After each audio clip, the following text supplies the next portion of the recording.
विवर्धमान महान जी हमारे ध्यान में। कल अपन ने 3 और 3 गाथाएं पढ़ी थी। 3 का एक ग्रुप था और 3 था। इन दोनों में क्या अंतर है, गंभीरता से और बारीकी से विचार करो।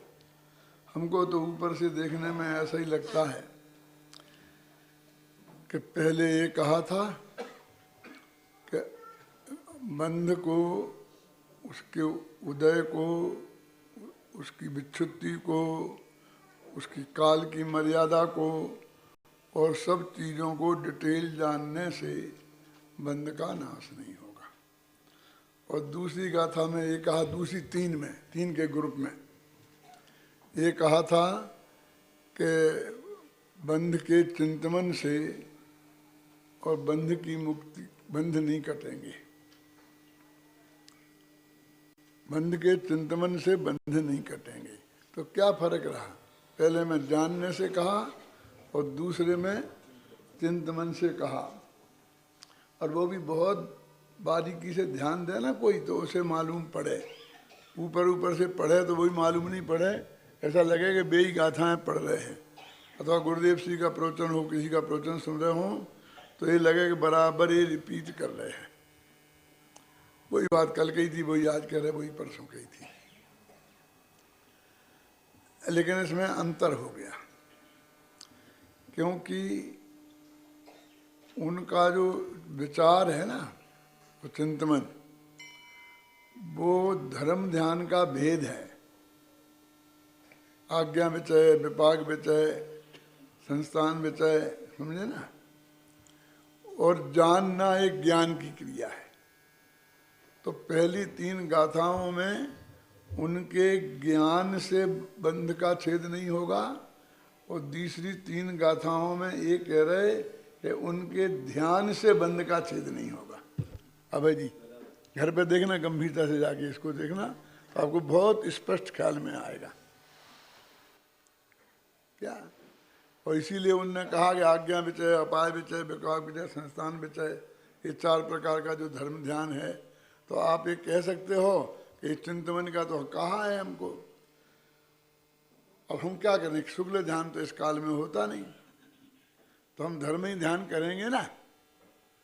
तो वो कहते हैं कि ये तो भैया व्यवहार धर्म ध्यान है। निश्चय धर्म ध्यान तो कि प्रज्ञा छेनी से पर से विभक्त आत्मा को कर कर पर से भिन्न आत्मा को जानना ये ज्ञान है। और उसको जानते रहना, चाहे वो चिंतन रूप हो और वो चाहे ज्ञानात्मक रूप हो, उस वो प्रक्रिया है। जो अपनी 12 भावना लिखी ना, 12 भावना एक अनुशीलन, तो उसमें मैंने ये अकलंग देव का एक कोटेशन दिया है। और आप उसमें ध्यान से पढ़ेंगे, उस 12 भावना अनुशीलन का कम प्रचार हुआ है, तो गुजराती में अनुवाद भी नहीं हुआ है। हो गया तो छपी तो नहीं, हमारे हाथ में नहीं आई, दिया है। लेकिन वो बहुत सर्वश्रेष्ठ किताबों में से एक है। वो उसमें ये लिखा है हमने अकलंग देव का उदाहरण दे करके कि जब तक ये चीजें विचारात्मक रहती हैं तब तक ये 12 भावनाएं हैं, और जब ये ज्ञानात्मक हो जाती हैं उसका नाम धर्म ध्यान है। आपको ख्याल में है ये बात? अब देखना, उसमें अनुवाद तो आपने ही किया होगा ना, तो ये बात अब देखना जा करके आप हैं, आपको है ख्याल में? चलो एक गवाह तो मिला। क्या है कि बहुत बारीक भेद है। ये 4 अनुयोगों का अध्ययन हो गया ना, इसको उन्होंने व्यवहार धर्म ध्यान कहा, और इसको तो चिंतनात्मक ही बताया। अब वो अकलंग देव इनको 12 भावना में भी यही चिंतन होता है। देखो, तो उदय राज उतंग नव लोक पुरुष संठान, ये आ गया तो ये आप संस्थान विचय नाम का धर्म ध्यान हो गया। ये 12 भावना को पढ़ेंगे तो चारों धर्म ध्यान निकल सकते हैं उनमें से, हैं? आप समझे ना, गंभीरता से हम विचार करेंगे तो चारों प्रकार के धर्म ध्यान निकलेंगे। तो वो जब तक ये विचारात्मक और ज्ञानात्मक क्या होता है, इस बात को थोड़ा हमें समझना पड़ेगा। वैसे मैंने यहाँ इसकी चर्चा पहले की है, लेकिन बहुत दिन हो गए होंगे। तो मैं एक उदाहरण दूंगा तो उससे आपको ख्याल में आ जाएगी कि यहाँ चर्चा हुई थी। हिंदू धर्म में एक अजपा जाप होता है, नाम सुना? अजपा जाप। ये अजपा जाप क्या है कि जैसे जाप करते हैं तो उसमें जपना पड़ता है, अपन नमोकार मंत्र जपते हैं, कोई भी राम नाम का नाम जपें, राम राम राम राम राम राम, तो इसे जाप बोलते हैं। तो वो लोग क्या करते हैं कि हाथ में माला ले लेते हैं और एक थैली ये बांध लेते हैं, देखी होगी, और थैली बांधकर उस माला को बदलते रहते हैं, मुंह से बोलते रहते हैं राम राम राम राम। तो वो थैली क्यों बांधी कि वो हाथ से कभी माला छूट जाए तो जमीन पे गिर जाएगी तो उसका अपमान होता है ना। तो वो छूट जाए तो वो जमीन पे नहीं गिरे, इसलिए वो थैली बांधते हैं। अब वो कहते हैं कि ये हमारा अजपा जाप है। कि अजपा जाप माने क्या कि हम मुंह से राम राम राम राम राम बोल रहे हैं ना, तो मुंह से हमारा राम राम राम बोलना बंद भी हो जाए तो भी हमारे एकदम धारा बहती रहती है राम राम राम राम की, ज्ञान में, और यहाँ उंगलियां चलती रहती हैं, वो यहाँ गुरिया बढ़ता रहता है। तो वो कहते हैं कि बिना जपे का जाप। अजपा माने जपा नहीं, जपना माने मुंह से बोलना। राम राम राम ये बोले, ये मुंह से बोलना होगा। अब मुंह से बोलना तो बंद हो जाए, और अभी तो एक भेद और पड़ेगा जैनियों में, अभी उसमें उनका समझ लो, और सिर्फ उनके यहाँ तो मन में चलती रहे वो बात, उसे वे कहते अजपा जाप, क्योंकि हमने जपा नहीं और जाप अंदर से चल रहा है। तो अब उसकी उनने ये दुर्दशा की है कि वे आपसे बातें करते रहेंगे, गप्पे लगाते रहेंगे, कहाँ से आए, अच्छे हैं, बाल बच्चे ठीक हैं, और वो उनका अजपा जाप चल रहा है। और बीच बीच में राम राम राम राम भी कहने लगेंगे, और वो माला भी चलती रहेगी, और आपसे कुशल क्षेम भी पूछेंगे, क्यों, और उसमें भी क्रिकेट के मैच में अभी क्या चल रहा है, कितने रन किसने बनाए हैं, कौन कौन आउट हो गए, वो भी पूछते रहेंगे, और उनका अजपा जाप चलता रहेगा। ये दुर्दशा उनने की, और उनका असली रूप वो है जो मैंने आपको बताया, क्या कि वो हमारा जबान रुक भी जाए, हम सो जाएं, तो सोते में भी वो ज्ञान में राम राम राम राम चलता रहता है ना। उन्हीं के लोगों ने मजाक भी उड़ाई है कि वो राम राम का कभी कभी मरा मरा भी हो जाता है, जल्दी जल्दी बोला तो राम मरा मरा मरा मरा तो क्या फर्क रहा, बुद्धिपूर्वक नहीं हुआ तो। अब ये तो उदाहरण दिया मैंने। अब सिद्धांत कि अपने भी के वचन से बोल रहे, और काया से वो गुड़िया बढ़ा रहा है आगे, चाहे माला पर चाहे उंगली चलाओ, तो एक काया वाला और वचन वाला जाप हुआ। मन भी इसमें है ही। अब धीरे धीरे क्या होगा कि एक हाथ रुक जाएगा, वो माला रुक जाएगी, आगे नहीं बढ़ेगी, लेकिन वाणी चलती रहेगी, और धीरे धीरे वाणी रुक जाएगी, लेकिन मन में चलता रहेगा। और अब कहते हैं कि धीरे धीरे मन भी रुक जाएगा, मन पावे विश्राम, और वो चीज ज्ञान के लेवल पे चलती रही, उसका नाम है ध्यान। धारा प्रवाही, इसका नाम व्यवहार ध्यान है, क्योंकि वो रिपीटिशन का नाम ध्यान है। ज्ञान के रिपीटिशन को ध्यान कहते हैं। और ये उसमें लिखा है समय सार में, वो 34वीं गाथा में, राणम नीवा मुड़े दब्बम है ना गाथा, उसको ज्ञान ही जानो। तो ज्ञान की स्थिरता तो ही ध्यान है ना, लिखा ना। तो अभी आत्मा का ध्यान तो वो कब कहलाएगा, आत्मा तो उसका विषय है। और जब मन वचन काया तीनों उसमें से हट गए, वस्तु विचारत ध्यावते और मन पावे विश्राम, उसके पहले वचन विश्राम पाएगा, उसके पहले काया विश्राम पाएगी, और रस स्वादत, फिर वो अतिंद्रिय आनंद का रस आ जाएगा तुम्हें, जिसे अपन कहते हैं आनंद की कणका जग जाती है। अब सुख उपजे अनुभवता को ना, तो वो ये प्रक्रिया है। तो इसमें से वो जो आरंभ मन वचन काय की प्रक्रिया है, उसको ये व्यवहार ध्यान कह रहे हैं। और वो जो ज्ञानात्मक रह जाएगी, उसको निश्चय धर्म ध्यान कह रहे हैं। और शुक्ल ध्यान भी ऐसा ही होता है, पर उसकी काल अवधि अधिक होती है और वियोग काल कम होता है। होता ही नहीं वियोग काल, वो तो श्रेणी में होता है ना, और गहराई ज़्यादा होती है, और इसमें बार बार छूट जाता है, फिर हो जाता है, फिर छूट जाता है। इसलिए अपन इनको धर्म ध्यान बोलते हैं। वो चीज एक ही है, समझे ना। इसलिए ज्ञानी धर्मात्माओं के धर्म ध्यान और शुक्ल ध्यान कहे जाते हैं। और पंचम काल में मुख्य रूप से धर्म ध्यान ही होता है। इसलिए जो लोग कहते हैं कि पंचम काल में शुद्धोपयोग होता ही नहीं, तो फिर धर्म ध्यान रहेगा क्या,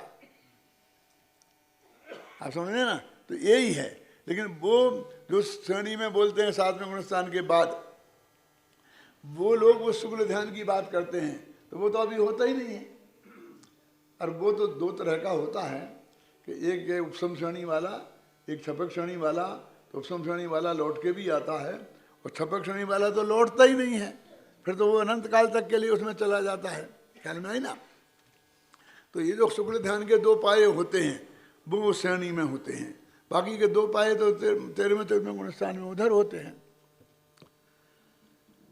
तो अभी ये बात यहाँ पर एक कह रहे हैं कि उससे तेरे कर्म कटेंगे, बंध का अभाव उससे होगा।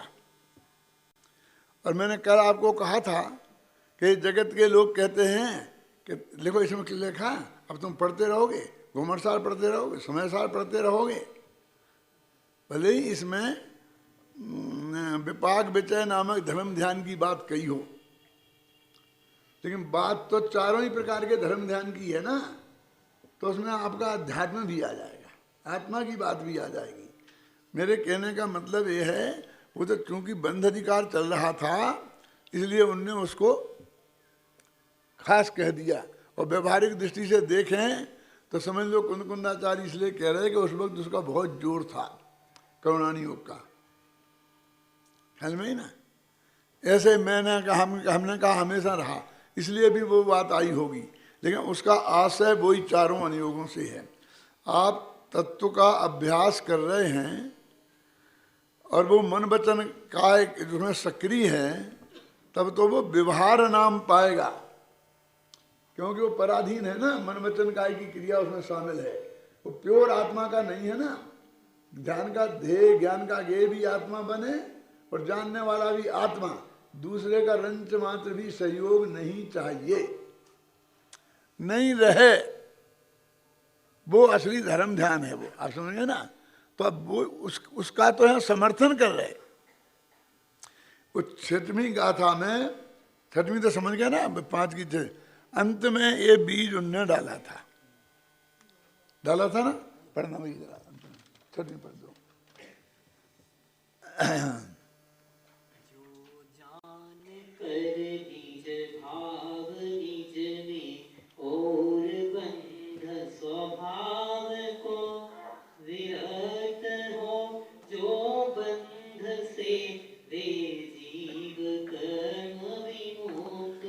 जो निज को, निस्वभाव को जाने और बंध के स्वभाव को जाने, और बंध के स्वभाव से विरक्त हो और आत्मा में रत हो, तो इससे वो तुम्हारा काम होगा, कर्म बंधन के नाश का, अभाव का।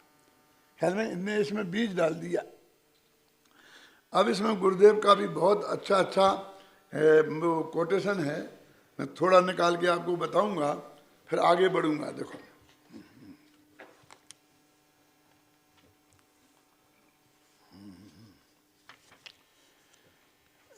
है पेज नंबर 119, है ना, इस किताब में समय सार अनुशीलन में है, निकल गया ना। इस संबंध में स्वामी जी का स्पष्टीकरण इस प्रकार है।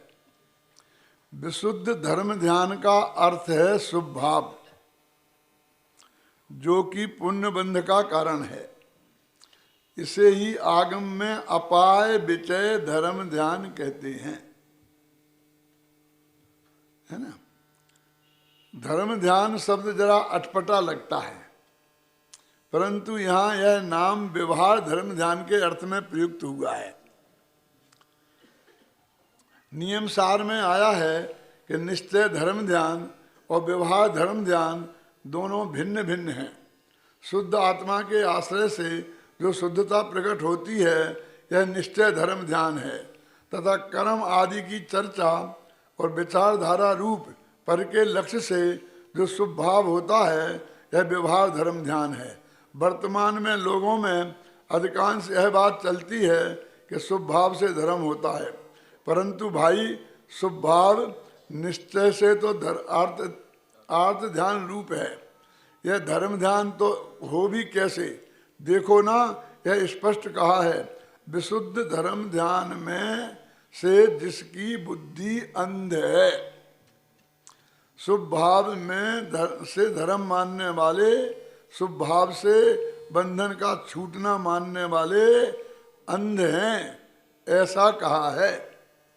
देखो भाई, जो शुभ भाव में आकंठ निमग्न हो गए हैं, उन जीवों को यह खबर नहीं है कि अतीन्द्रिय ज्ञान व आनंद का पिंड स्वरूप चैतन्य महाप्रभु हम स्वयं हैं और वे अंध बुद्धि है ना। देखो, ये बहुत स्पष्ट गुरुदेव की वाणी का है ना। यद्यपि ये सब मैंने लिखा है, फिर भी मैं यहाँ आपके पास प्रवचन करने आता हूँ तो उसके पहले 2-2 दफ़े 3-3 दफ़े सब पढ़ के आता हूँ। समझे नहीं? मेरे कहने का मतलब मैं यहाँ नहीं पढ़ सकता ज़्यादा। आप ज़्यादा पढ़ूंगा तो आपका मजा किरकिरा हो जाएगा। इसलिए आप जिनको बहुत तीव्र विकल्प हो इससे सुनने का कि गुरुदेव ने कहा कि नहीं कहा, वे घर पर पढ़ें। थोड़ा नमूना बता देता हूँ मैं, लेकिन मैं जो बात कह रहा हूँ ऐसा मान के चलो वो अक्षरशः पूज्य गुरुदेव श्री की है। मेरे पास और कहाँ का माल है? दूसरी जगह का माल है ही नहीं। मैंने बरसों से कोई दूसरों को पढ़ा ही नहीं है। करीब मुझे जयपुर में 45 साल हो गए इस दशहरे के दिन। पूज्य गुरुदेव श्री सोनगढ़ में 45 साल रहे थे ना। 45 साल का कोर्स मेरा पूरा हो गया ये दशहरे के दिन, ख्याल में ही ना। मैंने उस दिन प्रतिज्ञा की थी जगदीश भाई कि मैं जिंदगी में अब दिगंबर शास्त्रों के अलावा और कुछ पढ़ूंगा ही नहीं और पढ़ाऊंगा भी नहीं। और उसे मैंने बहुत गहराई से निभाई है। अखबार पढ़ना छोड़ देना उसमें ऐसी कोई बात है कहा, समझ गए ना। लेकिन मैंने आत्मकल्याण की भावना से यही किया है और उसमें से 90% पूज्य गुरुदेव श्री के प्रवचन की बात होगी। समझे ना। अब सोचो भी, मैंने 7000 से ज्यादा पृष्ठ कुंद कुंद की वाणी पर लिखे हैं ऐसे ऐसे, और 15,000 पृष्ठ का मैंने संपादन किया है गुरुदेव की वाणी का। प्रवचन रत्नाकर है ना, सब हिंदी के सब किए हैं मैंने। तो अभी इसमें ही लगा रहता हूं मैं। तो इसे दूसरा माल मेरे पास आएगा कहां से? आप ऐसा दिमाग में विकल्प रखकर कि ये तो डॉक्टर साहब की बात है, उसको थोड़ा श्रद्धा को डाउन करके मत सुनना, नहीं तो जो मैं कहना चाहता हूं वो बात आप तक पहुंचेगी नहीं, है ना। और मैं सब पेट खोल के कह देना चाहता हूं, क्योंकि अब कौन कहेगा और हम भी कहेंगे तो अब कब कहेंगे? किनारे पे आ गए ना, क्यों? और लोग ज़्यादा दिखाई नहीं देते होंगे, बैठे होंगे, मैं उनका अपमान नहीं करना चाहता हूँ, है ना। लेकिन हम किसके लिए छोड़ें और कब के लिए छोड़ें, इसलिए वो बात मैं सब कह देना चाहता हूं, आप उसे सुनो कि ये जिनवानी के स्वाध्याय का निषेध नहीं कर रहे हैं, इसको निषेध नहीं समझना चारों अनुयोग के स्वाध्याय में किसी को भी। लेकिन असली देशनालब्धि क्या है कि वो त्रिकालीध्रुव भगवान आत्मा का स्वरूप और उसके आसपास का परिकर, बस वो ही असली देशनालब्धि है। वे हमको द्वादशांग वाणी में से भी छांट कर और असली माल तक लाना चाहते हैं, क्योंकि वो तो बहुत है, विशाल है, एक एक अनुयोग की का अंत है, हैं? कितने उसके छंद हैं, वे पद कितने हैं भैया, तुम बोलते हो ना पूजा में, वे करोड़ों है ना, आता है ना। पहलो आचारांग बखानो पद अष्टादश सहस 18,000 तो आचारांग में, और फिर सूत्रकृतांग में, और अंत में सबका जोड़ बताया है, वो 1 करोड़ से ऊपर है, करीब 2 करोड़ से थोड़ा ही कम होगा, इतने पद हैं। और पद का मतलब क्या समझते हो?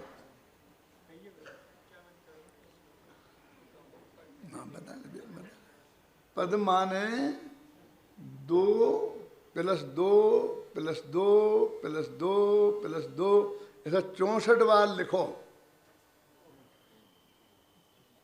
क्या समझे? 2 दूनी 4, 4 दूनी 8, अब सुन चल रहे, ऐसे 64 बार गुणाकार हैं, गुणाकार चलते हैं, 2 दूनी 4 नहीं, आप समझ गुणाकार, आप समझ लेना, वो हैं मल्टीप्लाई करते जाओ, और वो 64 बार करो, जो संख्या आए वो एक पद के अनुपरोक्त अक्षर हैं, इतने अक्षर का एक पद, और ऐसे 2 करोड़ के करीब पद, इतना है द्वादशांग। कोई पढ़ कर आजकल शुद्ध केवली नहीं हुआ ना, इतना पढ़ सकता है। एक छोटा सा प्रश्न पूछ लो भैया, गौतम स्वामी के गुरु कौन थे? खबर है नहीं? जिसने पहले मेरे से सुन लिया हो कहीं, भी चुप रहना, जरा ज्यादा उछलना मत, क्योंकि मैं कई दफे कह चुका हूं। क्या गौतम स्वामी के गुरु कौन थे? कि ये भी कोई पूछने की बात है? सारी दुनिया चिल्ला चिल्ला कर कहती है कि नंबर फर्स्ट शिष्य यदि कोई था तो गौतम स्वामी थे। वो इतने महान थे वो कि उनके बिना भगवान ने दिव्य ध्वनि नहीं खिली, कोई है ही नहीं सुनने वाला, किसको सुनाऊं? क्यों, आता कि नहीं आता? तो महावीर है ना उनके, और मैं कहता हूं नहीं है। बोलो क्यों? अपने शास्त्रों में आपने पढ़ा ना कि जब इंद्र उनके पास गया, उनके पास जाना नहीं चाहिए था ना इंद्र को, वो तो सहायक संबंध दृष्टि था, न समझ था, चला गया। वो तो गीत मिथ्या दृष्टि थे, वो तो दिगंबर भी नहीं थे, दिगंबर भेष भी नहीं था, श्वेतांबर भी नहीं थे। क्यों क्यों गया जनों के पास? अपना गुरु बैठे थे ना तीर्थंकर, उनके पास गए, उनसे प्रश्न पूछा, जो भी हुआ मैं लंबाऊंगा नहीं, और वो आ गए, और मानस स्तंभ के सामने ही देखा उनने, मालूम आपको, और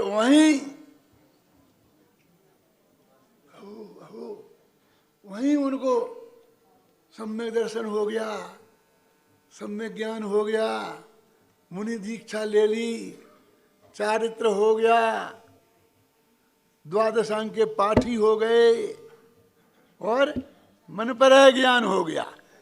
गणधर देव की इतनी क्वालिटी है, इतना ज्ञान वो पहले लेके बैठे, तब वो गणधर देव की गद्दी पे जाके बैठ सकता है, और भगवान की दिव्य ध्वनि उसके बाद खिली है। बोलो, उन्हें तो बोला ही नहीं जब तक, तो उनके शिष्य कैसे हो गए? अब उनकी वाणी नहीं सुने और वैसे ही शिष्य हो जाते हों तो हो ही गए। क्यों? आप सोचो, ये बात तो बहुत हाथ में रखे आंवले जैसी है ना, कि दिव्य ध्वनि कब खिली? कि जब वो ऐसी उपस्थिति में, अब दूसरा और खतरनाक प्रश्न है कि भगवान की महावीर वाणी से उन्हें क्या मिला सीखने को?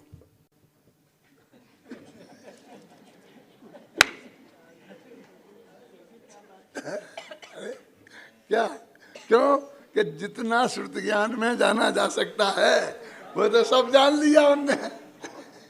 एक भी नई बात उसमें उनको जानने में नहीं आई। मैं तो ये भी कहता हूँ कि पूज्य गुरुदेव श्री फरमाते थे, उनकी मैं बिल्कुल अवज्ञा नहीं करता हूँ, वे ही मेरे एकमात्र परम गुरु हैं उसमें। लेकिन एक समझना, मैं समझने के लिए कहता हूँ कि कुंद देव गए थे कहाँ? भरत क्षेत्र में, विदेश क्षेत्र में गए थे। भरत क्षेत्र से क्या सीख के आए? ये उन्हें पहले पता नहीं था, फिर मुनि कैसे थे वो? ये तो इसके पता के बिना तो सम्यक दर्शन नहीं होता भाई साहब। ये जो बात का इसका पता तो उन्हें पहले था। यहाँ जो सम्यक दृष्टि गए थे, समझ गए ना, उन्हें कोई नई बात, कोई और सामान्य गे नए जान लिए होंगे। जो प्रयोजनभूत हैं वो तो उनको पूरे पहले से ज्ञान में थे। वो पहले लिखते चाहे बाद में लिखें, समय साल वगैरह कोई फर्क नहीं है। क्यों?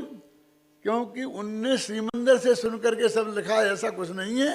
उनको तो वैसे ही लिख सकते थे, अन्यथा और जो आचार्य नहीं गए थे अथवा उनने जो पहले शास्त्र लिखे थे वे सब झूठे हो जाएंगे ना। वो महिमा तो है ही। गुरुदेव श्री फरमाते हैं श्रीमंदिर परमात्मा का दर्शन उन्हें मिला, इतना महाभाग्य उनका था। उसकी जितनी सराहना की जाए उतना कम है, और उसमें रंच मात्र भी शंका की गुंजाइश नहीं है। ख्याल में है ना? मैं ये कहना चाहता हूं कि अपने जुर्मानी का स्वरूप तो समझो कि क्या है। ये जो तत्व ज्ञान की बात है, मूल मुद्दे की बात, वो तो हर ज्ञानी धर्मात्मा को ख्याल में है। पूज्य गुरुदेव जी के ख्याल में नहीं थी क्या? क्यों? फिर नया नया प्रमेय जानने में आता रहता है तो वो अलग बात है। गौतम स्वामी को तो वो भी नहीं। गौतम स्वामी तो द्वादशांग के पाठी हो गए थे, लेकिन फर्स्ट शिष्य प्रथमान योग में लिखा है, कोई हाप और हमने कोई गप थोड़ी मारी। क्यों?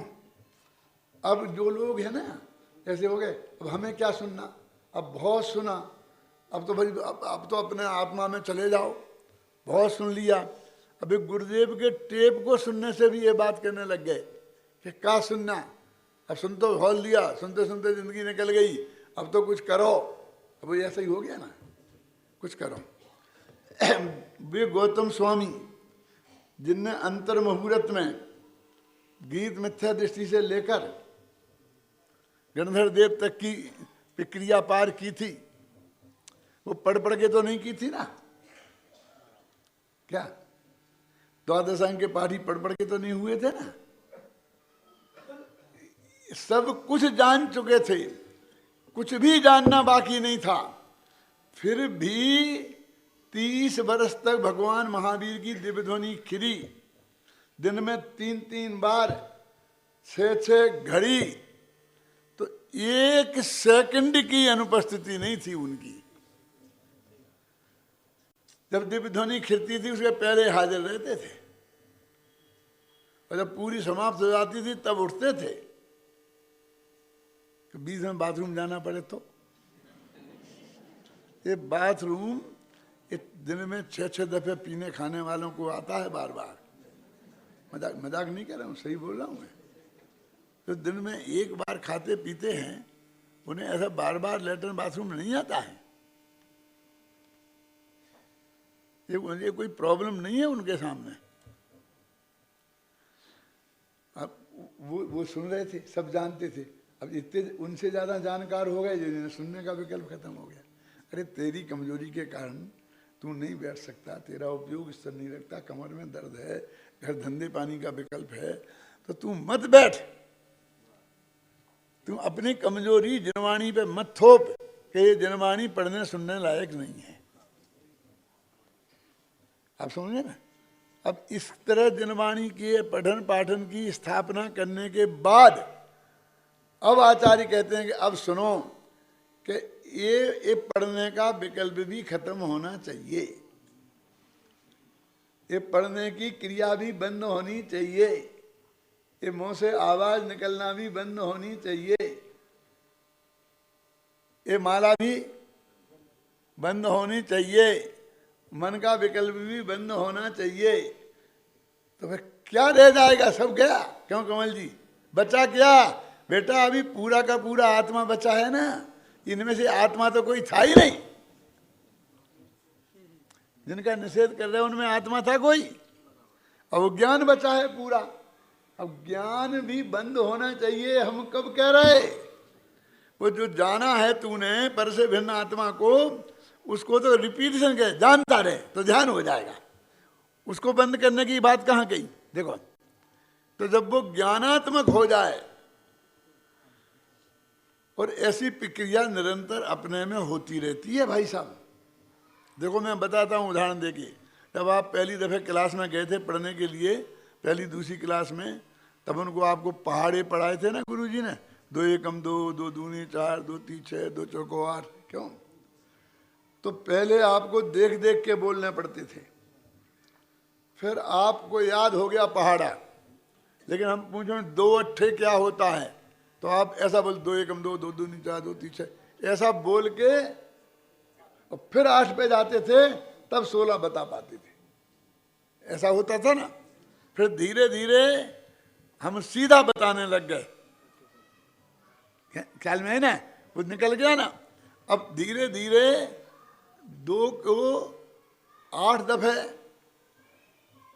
मैंने 8 को 2 जगह 2 दफे 8 8 हों, 8 आम इधर हैं और 8 आम और आ जाएं, तो वो हमको बोलना पड़ता 2 का पहाड़ है क्या, कि ये आम कितने होंगे।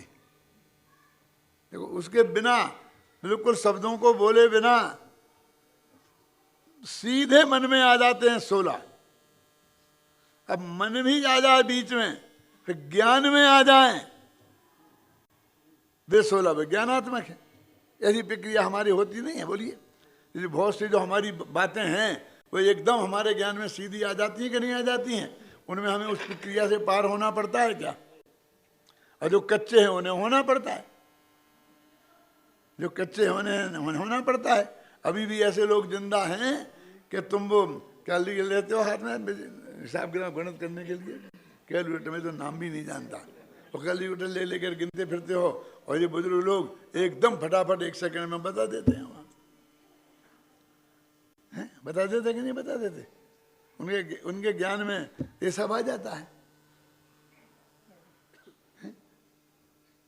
अभी हमारे सब देख देख के कंप्यूटर में देख देख के बताते हैं, और मैं कहता हूँ कि ये किताब कितनी है? एक आदमी 500 चाहता है, धर्म के दर्शन है तुम्हारे पास? कैसा? बहुत है, बहुत है, आपको बहुत है, बहुत है, बहुत है, मत बोलो। कब छपी थी? कि 2 साल हो गए तो खत्म हो गई होगी। मुझे पता है कि 2 साल में 5000 खत्म हो जाती है, 30 साल से। हर साल का उसका 2500 का नक्की है। मैं बोलता हूँ खत्म हो गई होगी, देखो जाकर के वहाँ जाओ, उठा के लाके यहाँ रखो मेरे सामने। तुम कहते हो है बहुत, नहीं होगी, छपानी पड़ेगी, जल्दी छपाओ। तो मैं बता देता हूँ। तो कि तुम्हें कैसे? अरे तुम्हें कैसे मालूम रहता है? क्योंकि हम वो कैलकुलेटर नहीं रखते, हम तो उसका नाम भी नहीं जानते, हमने कोई कभी खोला नहीं है इंटरनेट, लेकिन सब दिमाग में रहता है ना। तो ऐसे ही ये बोल रहे, देखो वो ज्ञानात्मक हो जाए। कौन? भगवान आत्मा ज्ञानात्मक हो जाए, और फिर वो ज्ञान स्थिर हो जाए, उसका नाम ध्यान है। बोलो बताओ हेमचंद जी, तुम्हारे ध्यान वाले ये बताते हैं, ये ध्यान वाले हो गए और हम ध्यान वाले नहीं हैं। निर्विकल्प, इतनी सी तो बात है। एक गुरुदेव का मैंने पढ़ा, आप बहुत पढ़ना, बहुत लिखा है इसमें। देखो, और पढ़ूं गुरुदेव का? आगे बढ़ूं? मैं आगे बढ़ना चाहता हूं, पढ़ लेना भैया है। तुम छोड़ मत देना, क्योंकि पंडित जी ने छोड़ दिया तो मैं भी छोड़ देता हूं।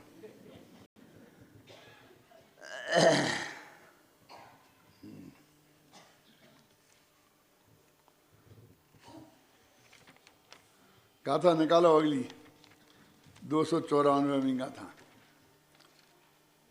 अब पढ़ो भैया अच्छे, पहले प्राकृत पढ़ना फिर हिंदी पढ़ना। 294 गाथा। पेज नंबर 126 पुस्तक में। जीवो बंधो यतः छिज्जन्ति सलक्षणैर्नियैः पन्नाच्छेदनेन तु छिन्नानानत्तमावर्णा जीव एवं बन्ध निज निज लक्षणों से भिन्न हो, दोनों पृथक हो जाए प्रज्ञा चैनी से जब छिन्न हो। अब ये कहते हैं भाई साधन क्या है, अब हम क्या करें? वो जो तुम कह रहे इससे नहीं होगा, इससे नहीं होगा, तो अब करें क्या, है ना? तो नेनी का व्रत करो, उपवास करो, तीर्थ यात्रा करो, दान दो, ऐसा कुछ नहीं कहा।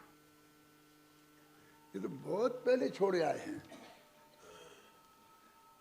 समझने में, जीवन में समझ छोड़ देना, जीवन में भूमिका अनुसार रहेंगे, क्यों? लेकिन ये साधन नहीं है।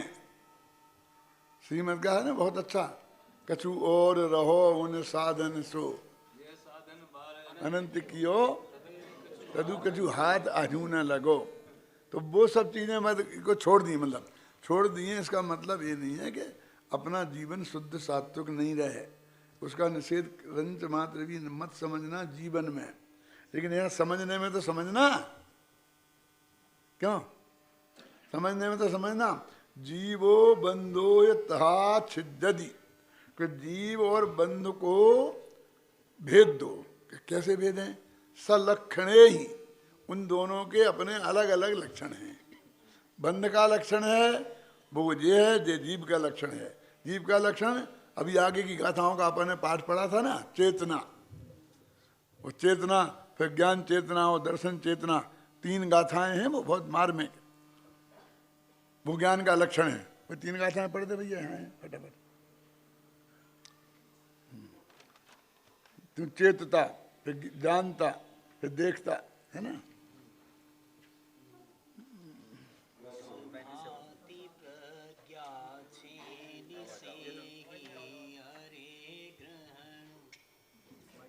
हाँ ठीक है बोलो।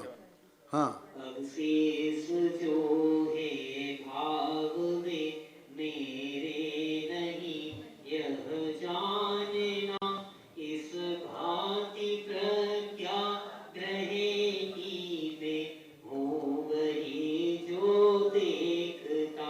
चेतता, चेतता, एक गाथा ऊपर, एक गाथा ऊपर से पढ़ो। जिस भांति प्रज्ञा छेनी से पर से विभक्त किया इसे, उस भांति प्रज्ञा छेनी से ही अरे ग्रहण करो इसे।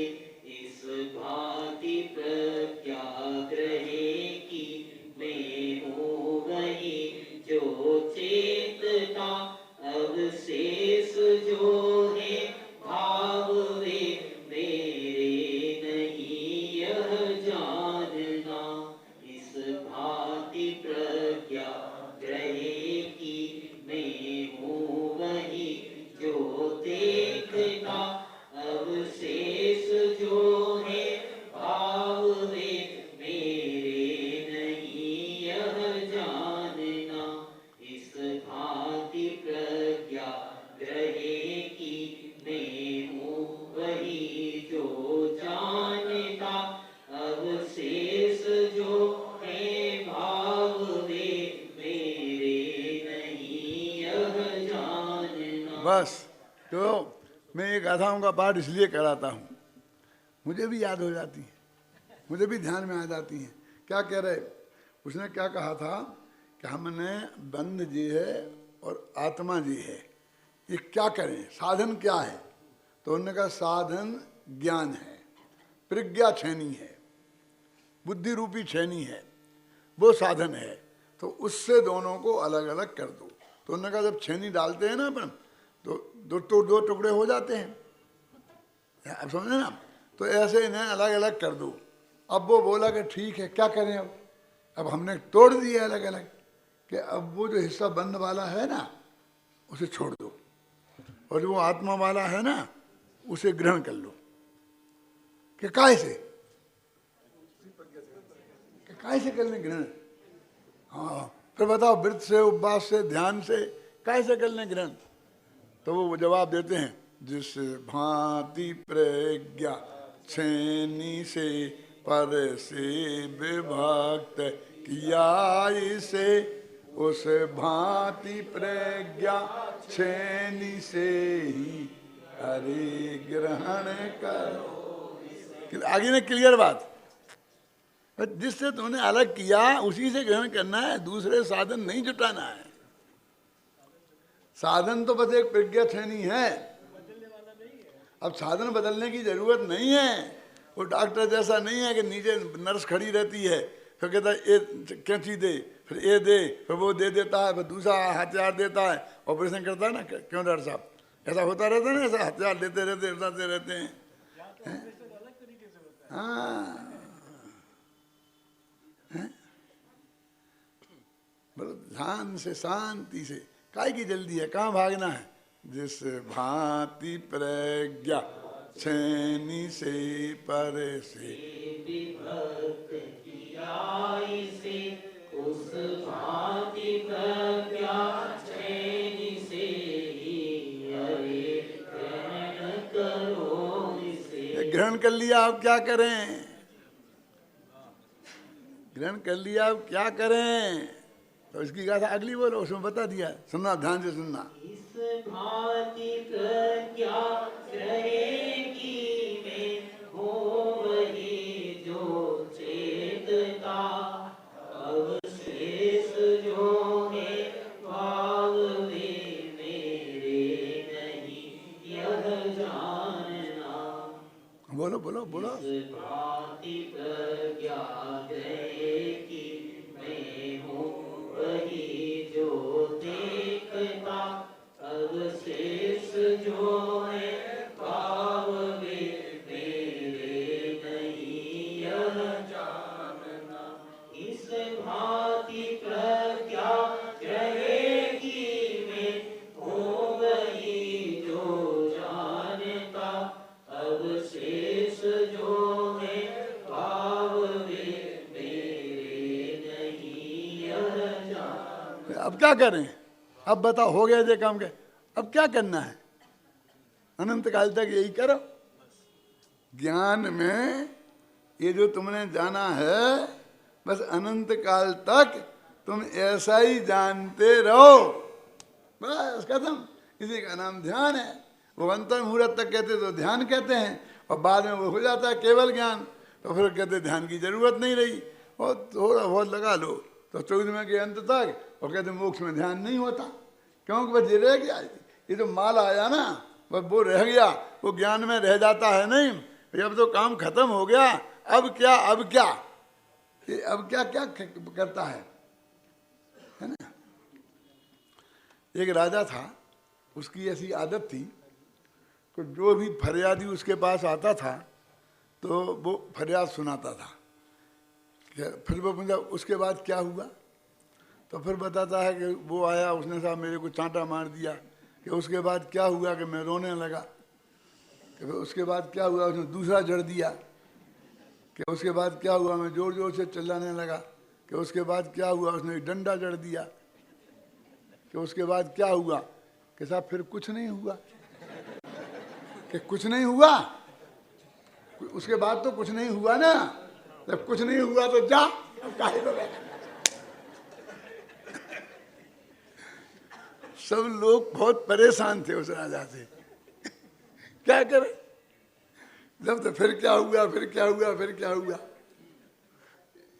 एक आदमी मेरे जैसा था और वो पूछा, मैं महाराज मेरी बहुत बड़ी फरियाद है, कि क्या है बोल। कि साहब मैंने बहुत बड़ी खेती की, उस साल फिर क्या हुआ कि बरसात बहुत अच्छी हुई, कि फिर क्या हुआ कि फसल बहुत अच्छी आई, फिर क्या हुआ कि मैंने फसल काटी और बोरों में भर भर के गेहूं, और एक बहुत बड़ा स्टोर था, वो स्टोर में भर दिया। वो स्टोर में एक छेद था, नहीं बजी, उसमें से एक चिड़िया आती, एक दाना उठाती और फुर्र से उड़ जाती। फिर क्या हुआ कि फिर क्या हुआ फिर क्या हुआ, चिड़िया फुर्र उड़ जाती है, कि फिर क्या हुआ फिर क्या हुआ, चिड़िया फुर्र उड़ जाती है। वो कहे फिर क्या हुआ, बोले चिड़िया एक दाना खाए और उड़ जाए फुर्र। कि तेरी ये फुर्र फुर्र कब खत्म होगी, कि जब तेरी ये फिर खत्म होगी तब। क्योंकि बहुत बड़े अनाज तो बहुत है ना, अभी तो एक बोरी के दाने खत्म नहीं हुए। क्यों, जब सारे दाने खत्म होंगे तब मेरी ये फुर खत्म होगी।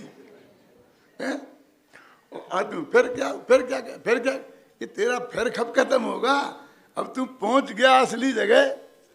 क्यों, तूने अपना त्रिकाली ध्रुव भगवान आत्मा को जान लिया, अब जानता रहे अनंत काल तक बस।